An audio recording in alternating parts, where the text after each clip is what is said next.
Hello，哇！太耐冇講嘢，連個開場白都唔識講。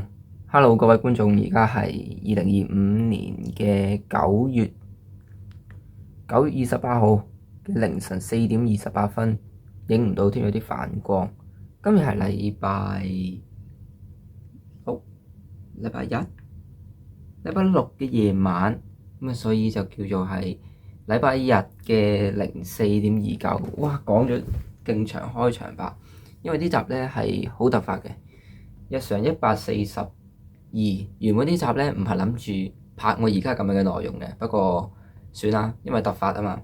好，咁所以呢，好耐冇唱過歌。今日嘅主題呢就係唱歌，同埋順便講少少近況咁樣啦。今日想唱呢一首歌呢，叫做《時間的留言》，係話不知不覺都1年前。1年前我仲記得係9月1號嗰一陣出嘅呢首歌，即係寫咗1年多少少咁樣啦。其實我最近聽翻我自己舊嗰啲歌呢，我發現我好多歌詞呢，我係理解唔到點解我以前會寫出嚟嘅，即係我以前寫出嚟嗰一下呢，我係未明嗰啲歌詞嘅咯，我覺得。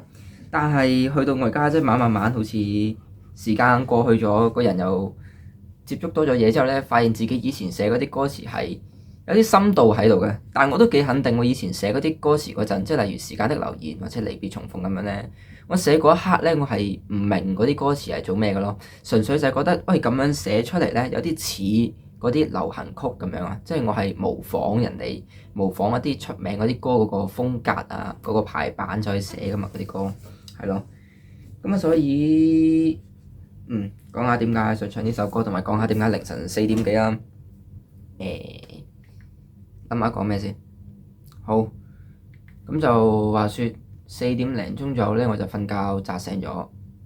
係，咁我今晚咧就係大概1點半左右瞓嘅，即係1點半瞓覺，4點鐘醒。係。咁咧，點解4點鐘醒，然後去到而家成4點半先至嚟拍片呢？ Sorry 啊，呢個補充少少就係我呢個近況可能會講耐啲啲先至唱歌，因為我覺得唱歌又係重點，跟住之後講呢一個近況都係好重點啦，即係因為我而家突然之間想講呢個近況，先至會拍咗呢條片咯。咁就係啦，點解會拖咗半個鐘呢？就因為而家我呢一部手機呢嘅左上角影唔到添，總之佢係寫住5% 電嘅，我瞓醒嗰陣佢係冇電，開唔到機。然後我而家錄緊片嘅呢一部手機呢，睇下先，係17% 電嘅。咁所以我瞓醒咗之後呢，我就喳喳臨將我呢一部手機叉電，同埋呢一部手機叉電，因為顯示時間同埋拍片。係咯。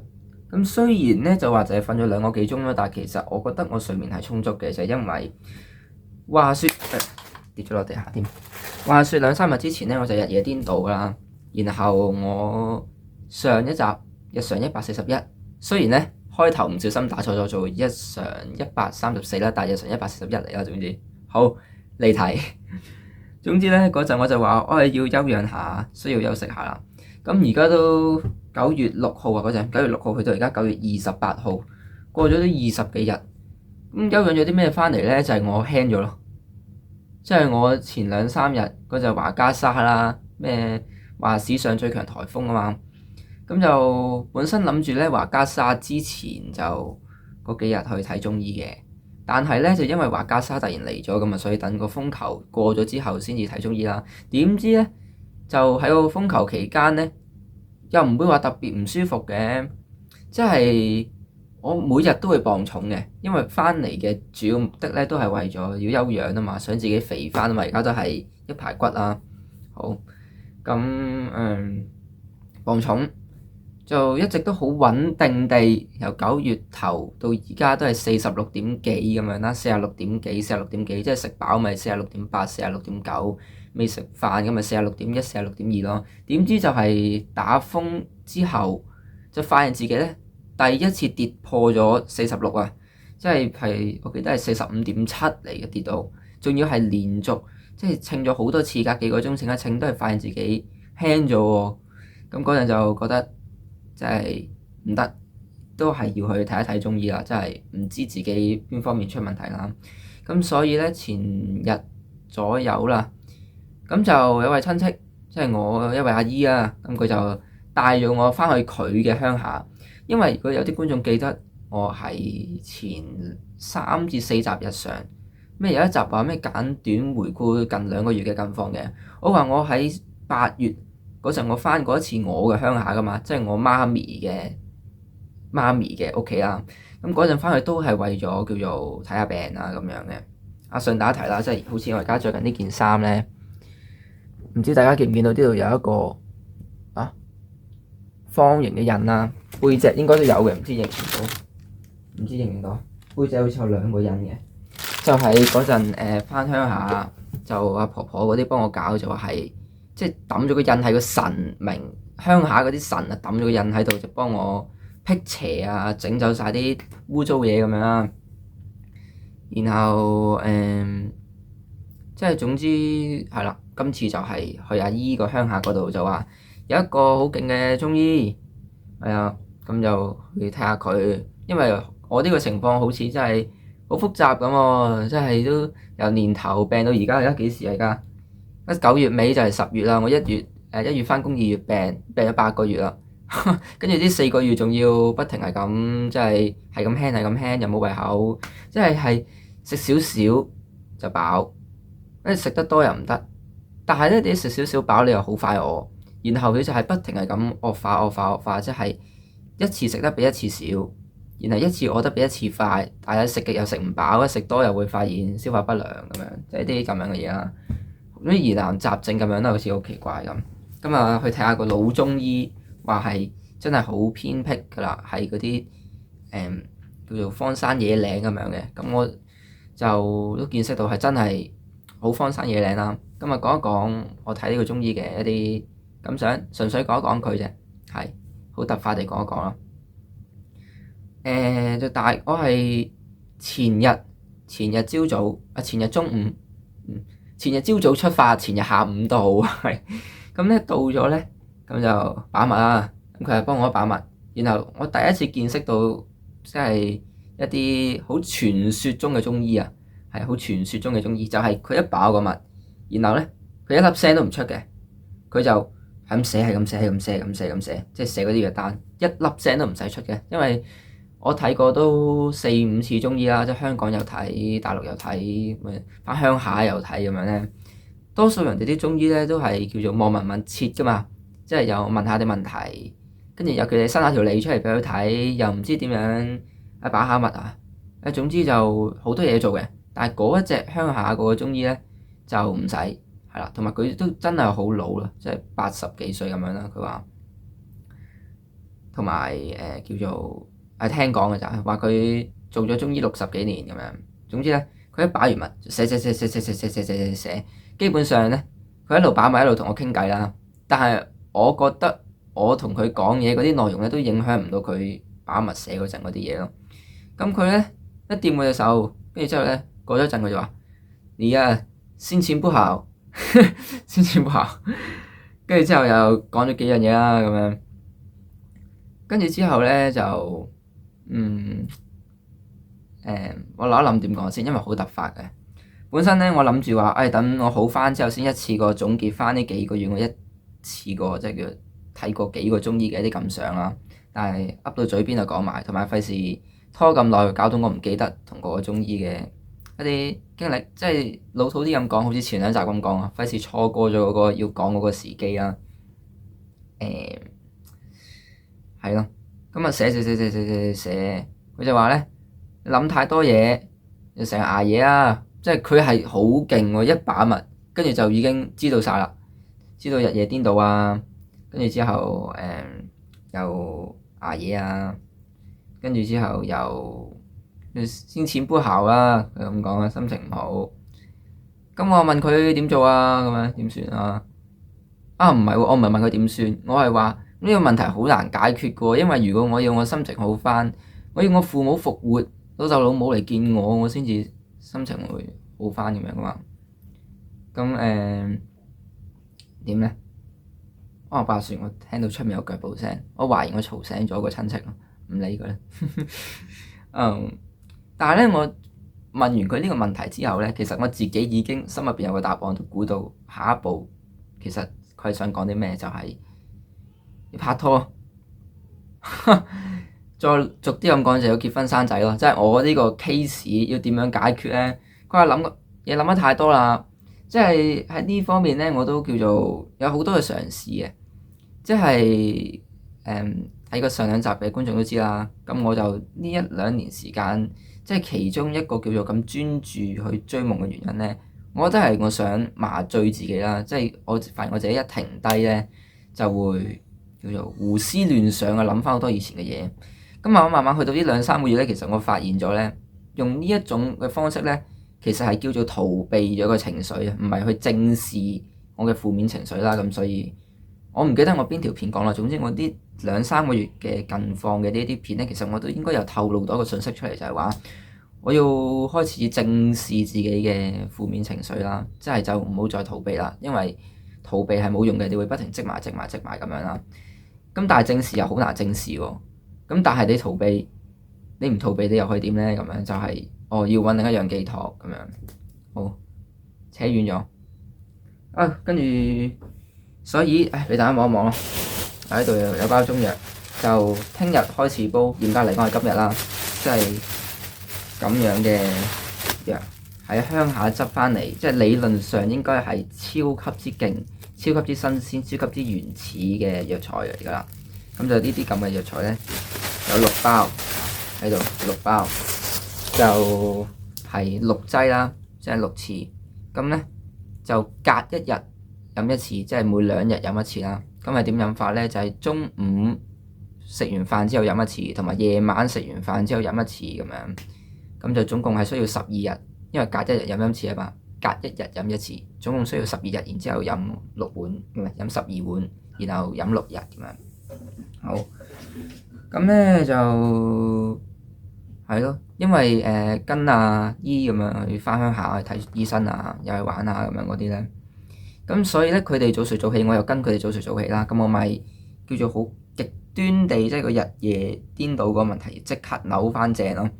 咁所以咧我就回應翻我一開始嗰度講，就係點解我1點幾鐘瞓，4點幾鐘而家扎醒咗都唔會話好眼瞓咧，就係因為我琴日其實不停我搭車又瞌，跟住之後翻到嚟我又喺度瞌，即係總之就中下，一有時間我就瞓，一有時間就瞓，不停咁補眠咁樣咧，咁所以瞓嗰個時間都夠嘅，雖然係斷開咗、散開咗咁樣。好，講多咗廢話，咁就講一講點樣扎醒啦，亦都同時間的留言呢首歌有關嘅，就係發夢。咁啊突然之間咧夢到我母親。但係今次夢到佢咧，就唔係話咩發惡夢，又唔係話即係好奇怪嗰種啦，就係又係好溫馨、好悠閒，即係點講咧？有行街睇戲咯，但係今次呢一種行街睇戲中間係散發住一種淡淡哀傷嘅氣氛啦。我亦都唔打算詳細講呢個夢境啦，因為係咯，即係費事太執著呢啲嘢啦。咁咧扎醒咗。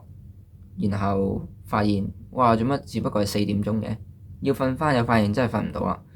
今日食早餐咧又早得滯喎，4點幾，諗下不如算啦，唔好瞓啦咁樣。咁啊堅持到即係忍到今晚先至瞓，咁我咪早睡早起咯，等5、6點嗰陣出嚟買早餐咁樣。咁冇咩做啦，不如拍片唱下歌啦。同埋我醒咗之後咧，仲做咗一樣嘢嘅，就係我出咗去睇翻我以前我同佢嘅相啦咁樣，因為都發夢到佢嘛。咁我諗就應該真係我思念佢了，係啊，好似我離別重逢咁樣寫嗰啲歌詞同埋時間的留言咁樣。離別重逢就話：喂，回憶的心酸啊，回憶的風景無邊的牽引咁樣。係咯，嗰陣其實我係未感受到話，即係回憶呢一樣嘢係點樣捆綁住在生嘅人啊！即係有句説話叫做一個人瓜咗之後咧，其實最痛苦嘅留低嘅人啊嘛咁樣。嗰陣時未感覺到啦，而家開始嚟了，有啲感覺到啊。係時間的留言咧就話咩啊？望見淡然的你啊，唔係時間的留言係咩啊？諗一諗先。哦，少不免默然一刻，在這天了回到夢裡，突然驚醒又失眠咁樣咧。即係我頭先夢入邊突然驚醒之後咧，就真係默然啦。一粒聲都講唔出啊，一句説話都講唔出，一粒聲都冇啊。咁啊，起身自己默然靜靜地咁樣睇下，同佢以前影過嘅嗰啲相咁樣啦，回憶下往事。咁啊，所以決定唱呢首叫做《時間的留言》嘅歌啦。好，求其彈下啦，即興發揮。仲有冇咩想講咧？冇噶啦。好，啊，校一校個鏡頭先。唉，是但啦，影個封面。耶，算啦，咁樣。唔係，都係有啲矮得滯，等我影埋個封面先。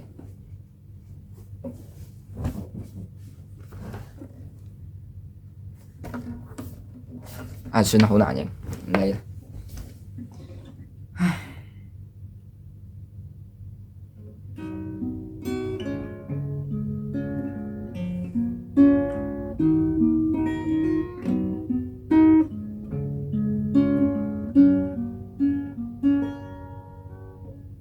繁夢再聚那夜，你又在孤單寂寞。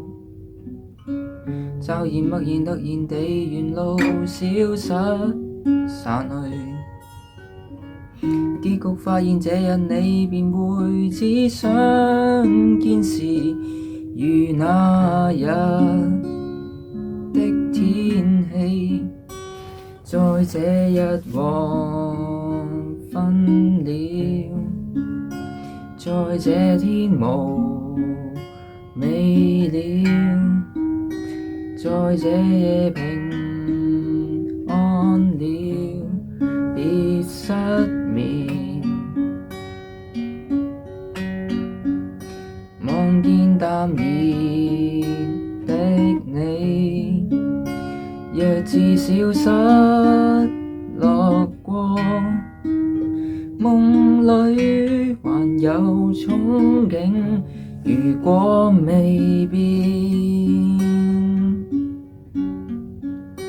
如果有了分寸，如果有了情意，如果有了你一天，從今起別再哭，梨花大雨今天，凝望此生自揭，想把還剩一處，就是你。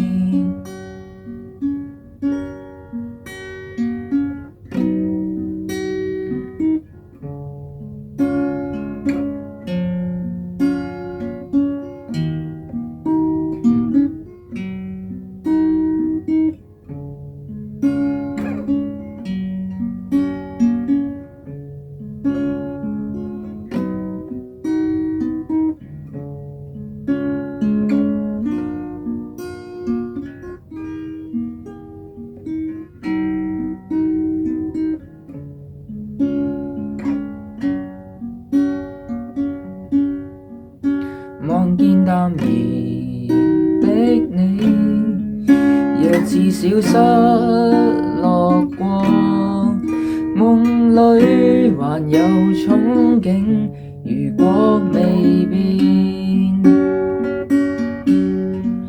如果有了分寸，如果有了情意，如果有了你一天，從今起別再哭，梨花大雨今天，凝望此生自揭，想把還剩一處，只是你，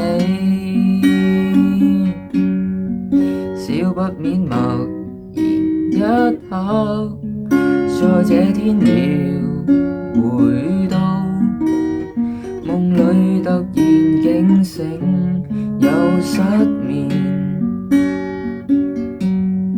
少不免動情一刻。如果身邊有你這一秒，若能喚醒你，心跳。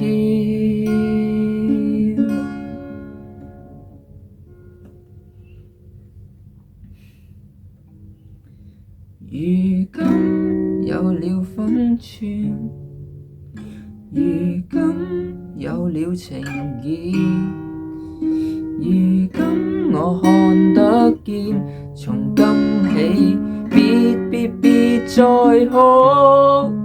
黃昏降到今天，仍是此刻望見。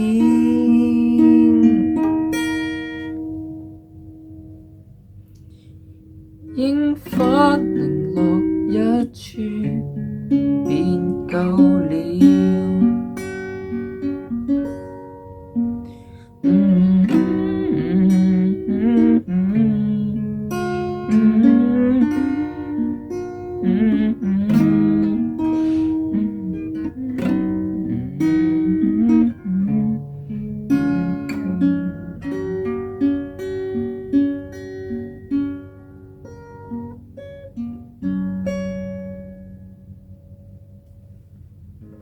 其實呢首歌呢，我呢排有諗過要唔要重新執下佢嘅，但係經過今晚之後呢，我決定都係唔使執，因為我之前呢，我諗住要執佢嘅原因就係我發現呢首歌好似寫得有啲太低音啊，即係佢冇嗰個叫做起伏啊，冇起承轉合啊，我一路咁啊係咁加上去啦，但係呢，佢冇一個最高點，即係嗱我睇咗隻手啊，我會形容我呢首歌呢係咁樣，跟住咁樣咯，即係好平坦咁樣慢慢又上，跟住之後慢慢又落翻咁樣。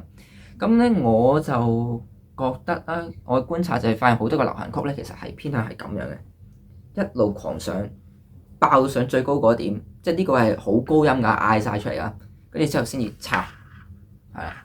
咁但係我發現咁樣呢一首歌呢一種嘅音高，呢一種嘅節奏，反而幾配合到呢一種淡淡哀傷，有啲思念，但係又唔會話撕心裂肺，好似話真係要咆哮，要喊晒口嗰種，即係純粹係淡然，跟住之後真係有啲懷念，有啲哀傷，但係又唔係話好傷心，唔係話好悲痛欲絕咁樣，就叫做唔需要話嗌得咁大聲，唔需要咁高音。意外地又發現，好似又 OK 喎咁樣寫得好。唉，就係咁啦。拜拜。希望快啲好返啦。最後講多少少咧，就係其實都係好消息嚟嘅，就係冇乜嘢咯。即係佢冇乜嘢咯，擺完之後冇乜嘢，先淺杯效啊。咁就有嘢定冇嘢啊？真係唔知啊！啲真係好老土嘅一句就係心病還需心藥醫啊，係咪咁樣咧？我都唔知啊。總之佢有俾藥我嘅，係啦，話唔定佢啲藥好勁咧咁樣，同埋係咯，即係諗下好似又諗通咗啲咁啦。我都唔知。好同埋佢都俾咗好多建議我嘅，即係生活上有好多嘅壞習慣係要改變咁樣啦，例如捱夜啊之類啦。好，拜拜。